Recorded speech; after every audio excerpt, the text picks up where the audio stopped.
हम बात करेंगे एक ऐसे मंदिर की जहां भगवान शिव अपने अद्भुत रूप में विराजमान है। वो मंदिर आज भी उनके साक्षात वरदान का रूप माना जाता है। भगवान शिव का वो वरदान आज भी एक जलधारा के रूप में बहती है। ये जलधारा मंदिर के आसपास के कई गांवों के लिए जीवनदायिनी है, लेकिन मंदिर के साथ नदी तक फैले खून का रहस्य आज तक कोई समझ नहीं पाया। माना जाता है कि खूनेश्वर महादेव का ये रहस्य महाभारत काल से जुड़ा हुआ है। 5000 साल पहले द्वापर युग में दुनिया का सबसे बड़ा महायुद्ध, जिसे महाभारत के नाम से जाना जाता है, उस युद्ध में इतना खून बहा कि इसकी निशानियां आज भी मिलती हैं। माना जाता है कि उसी खून से हरियाणा के कुरुक्षेत्र की मिट्टी आज भी लाल दिखती है। ये इतिहास है या मिथक? महाभारत काल के खून का रहस्य इस बहस से परे है। महाभारत काल के उसी खून की वजह से इस गांव का नाम पड़ा खून गांव। खून के रूप में इस गांव का नाम साइन बोर्ड से लेकर तमाम सरकारी दस्तावेजों में दर्ज है। ये गांव जम्मू से करीब 80 किलोमीटर दूर उधमपुर जिले की रामनगर तहसील में आता है। गांव में दाखिल होते ही आपको सबसे पहले जो चीज चौंकाती है वो खून नाम का साइन बोर्ड ही है। जी मीडिया की टीम आज उधमपुर जिले के खून गांव में पहुंची है। इस खून गांव की कहानी अपने आप में कई मायनों में विचित्र है और रहस्यमयी है। और ये इस गांव की अगर हम बात करें तो इस गांव की जो कहानी है वो महाभारत काल से द्वापर युग से जुड़ती है। और क्या क्या रहस्य हैं और क्यों इस गांव का नाम खून गांव पड़ा, इस रहस्य से आज पर्दा उठाएगी जी मीडिया की टीम। खून गांव का नाम पूरे इलाके में लोगों को चौंकाता है। जी मीडिया की टीम भी इसी जिज्ञासा में यहाँ पहुंची कि खून नाम के पीछे रहस्य क्या है। क्या ये नाम यहाँ के लोगों को भी चौंकाता है? जहाँ युद्ध हुआ था, बब्रबान पुत्र का युद्ध हुआ था, उसी इसके लिए इसका नाम खून पड़ा। पुराने बुजुर्ग सुनाते थे कि जो इसकी हिस्ट्री है कि कोई कौरवों पांडवों का युद्ध हुआ था उस वक़्त, महाराजा के वक़्त, तो उस युद्ध में खून की नदियां बहीं, इधर इसका नाम खून पड़ा। गांव वालों से ऐसी ही बातचीत से हमारे सामने खुलना शुरू हुआ एक ऐसे रहस्य का सिलसिला जिसे सुनकर हम भी हैरान हो गए। गांव वालों ने बताया कि आपको खून का रहस्य जानना होगा तो गांव के बाहर 2 जगहों पर जाना होगा। एक गांव का शिव मंदिर और दूसरी वहां से थोड़ी दूर बहने वाली एक जलधारा। पहले किसी पहाड़ी झरने की तरह बहने वाली ये जलधारा अब नदी का रूप ले चुकी है, लेकिन इसके किनारों के बीच जो खून का रहस्य बना हुआ है वो आज भी चौंकाता है। बताया जाता है कि ये जो लाल पत्थर हैं ये पौराणिक समय से बताया जाता है कि महाभारत के समय पे द्वापर युग में यहाँ पर एक युद्ध जो है वो यहाँ पर हुआ था, जिसमें कि जो अर्जुन है, पांडवपुत्र अर्जुन, वो यहाँ पर बताया जाता है कि वो यहाँ पर उनका वध जो है उनके ही बेटे बब्रुवाहन ने किया था। और उस समय जो युद्ध यहाँ पर हुआ था उसकी वजह से जो ये लाल निशान है ये खून के निशान बताया जाता है कि उस समय यहाँ पूरे इलाके में खून ही खून हो गया। और उसके निशान अभी तक इन पत्थरों में यहाँ पर देखने को मिलते हैं।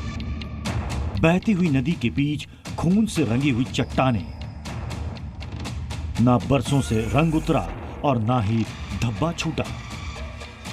कहां से आई ये लाल चट्टानें? क्या है नदी में खून का रहस्य?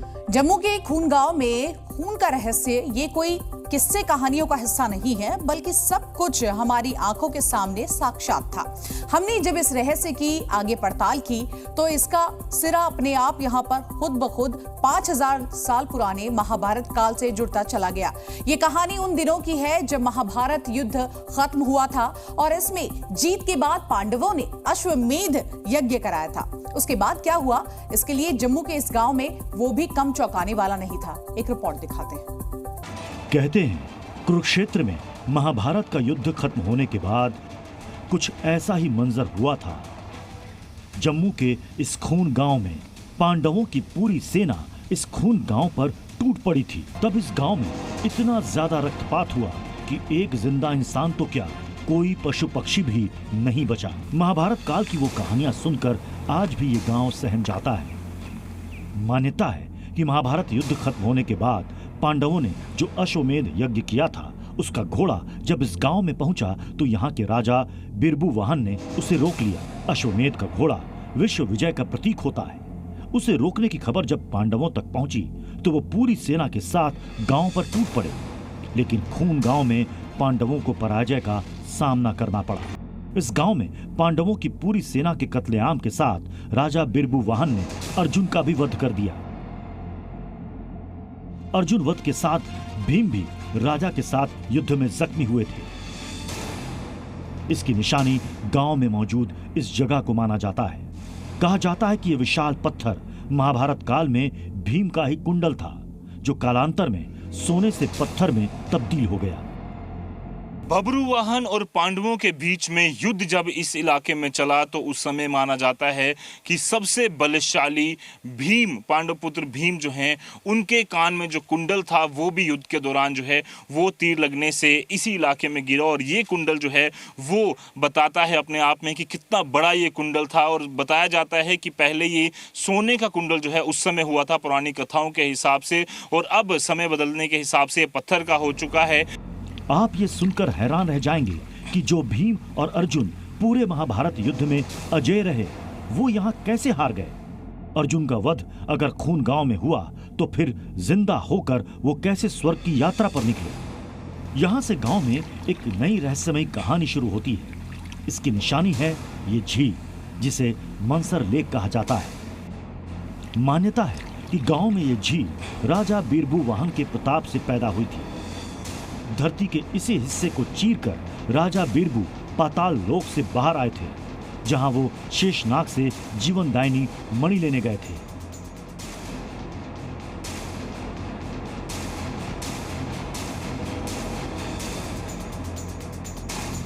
पुरानी कथाओं की माने तो बब्रुवाहन जब पाताल लोक से मणि लेकर वापस आ रहे थे तो वो रास्ता भटक गए और उस दौरान वो इसी जगह से बाहर निकले थे, जिससे जब वो मणि लेकर बाहर निकले तो इस जगह का नाम मानसर जो है पड़ा। और यही है वो पवित्र मानसर लेक, जहाँ पर हजारों लोग शेषनाग भगवान के यहाँ दर्शन करने पहुँचते हैं, जिनके नाम पर यहाँ पर मंदिर भी जो है वो भी यहाँ पर स्थापित है। और माना जाता है कि शेषनाग भगवान की पूजा अर्चना कर कर जो भी मनोकामना यहाँ पर मांगी जाती है वो यहाँ पर पूर्ण होती है।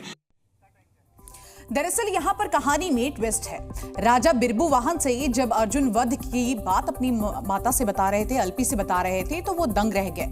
उन्होंने छाती पीटते हुए अपने बेटे से कहा कि ये तुमने क्या कर दिया, अपने पिता का ही वध कर दिया। और ये सुनकर राजा बिरजू भी हैरान हो गए, क्योंकि उन्हें अपनी माँ उल्पी और अर्जुन के रिश्ते के बारे में कभी बताया ही नहीं गया था। और तब माँ ने उन्हें पिता अर्जुन को दोबारा जीवित करने का उपाय बताया। इसके बाद आपको बता दें कि उन्होंने कहा, इसके लिए तुम्हें पाताल लोक जाकर शेषनाग की मणि लानी होगी और सिर्फ इसी मणि से तुम्हारे पिता वापस जिंदा हो सकेंगे। द्वापर युग में जैसे आपने कृष्ण के हाथों कालिया नाग मर्दन की कथा सुनी है, कुछ इसी तरह हुई थी पाताल लोक में राजा बब्रुवाहन और शेषनाग की लड़ाई। क्योंकि राजा बब्रुवाहन ने जब अपने पिता को जीवनदान के लिए मणि मांगी तो शेषनाग ने मना कर दिया। तब राजा बब्रू ने शेषनाग को मूर्छित कर मणि हासिल की और पाताल लोक से जहां धरती पर निकले वहीं इस मंसर झील की उत्पत्ति हुई। रिसर्च भी हुई, इतिहासकार भी आए, पता चला कैसे हुआ है? अभी तक किसी को पता नहीं चला जी। पुरानी कथाएं हैं। सनातन धर्म के इतिहास में कई ऐसी कथाएं हैं जो अनसुलझी हैं, पर जो है साक्षात दर्शन भी भगवान देते हैं और साक्षात उनके जो लोगों के जो कार्य हैं वो भी करते हैं। वो साक्षात है भगवान। और पीछे अब तो अपना सावन का महीना आया था, सावन के महीने में शेषनाग निकले थे इधर, बहुत लंबे लोगों ने देखे, दर्शन किए और सबकी मनोकामना पूरी होती है यहाँ पे। सूरजगिरी महाराज बरसों से खूनेश्वर मंदिर में पूजा करते आ रहे हैं। ये बताते हैं कि जब जब इनके जहन में अपने गांव का नाम खून गूंजता है, तब इनके सामने सारी रहस्यमयी कहानियां साक्षात हो जाती हैं।